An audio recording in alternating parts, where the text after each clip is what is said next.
Hanya untuk sementara waktu lokasi di Desa Bayin, Desa Pencet Mancang. Ya, rumah Pak Lorong kada rendah banjir.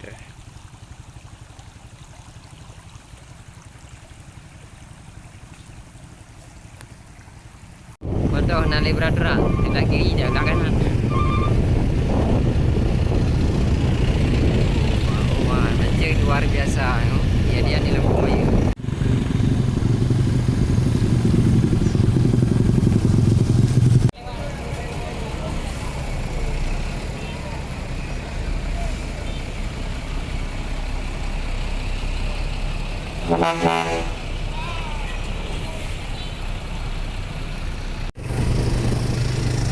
Luar biasa banjir.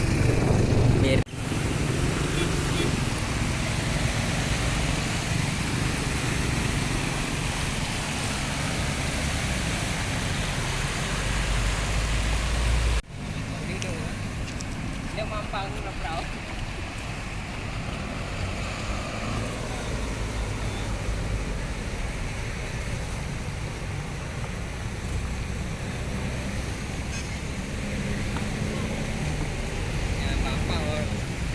Pak orang rencana ru kalian ni. Ya. Hanang ke krum nang ke tempat.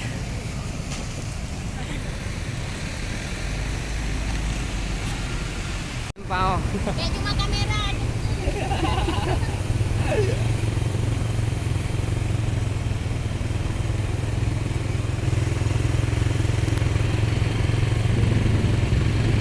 Pir mau banyak ah. Kilo.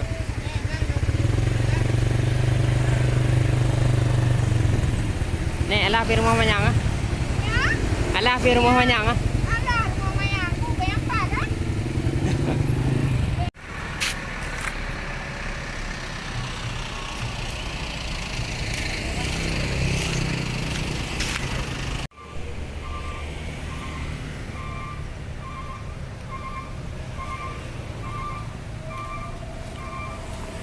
Mana ni rumah dia?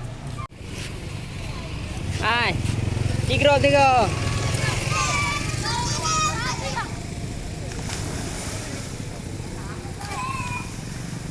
Berokon bo, jak muji. Hotel banjir awak dro.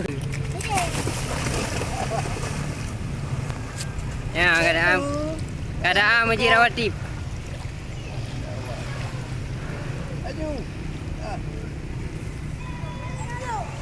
Ci gede ba je. Ba daerah muji.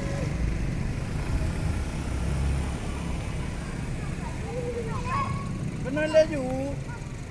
Ba daerah muji ana.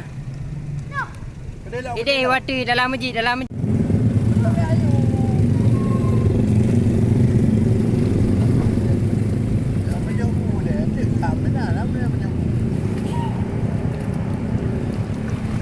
Ya, cukup belum muji rawati mana mi payang menangu. Payang menangu mi lah muji. Berakon dari dalam muji kan menangu pula. Ya. Ya, untuk kawasan Mendera, untuk muji Bayun, nejak demi dekat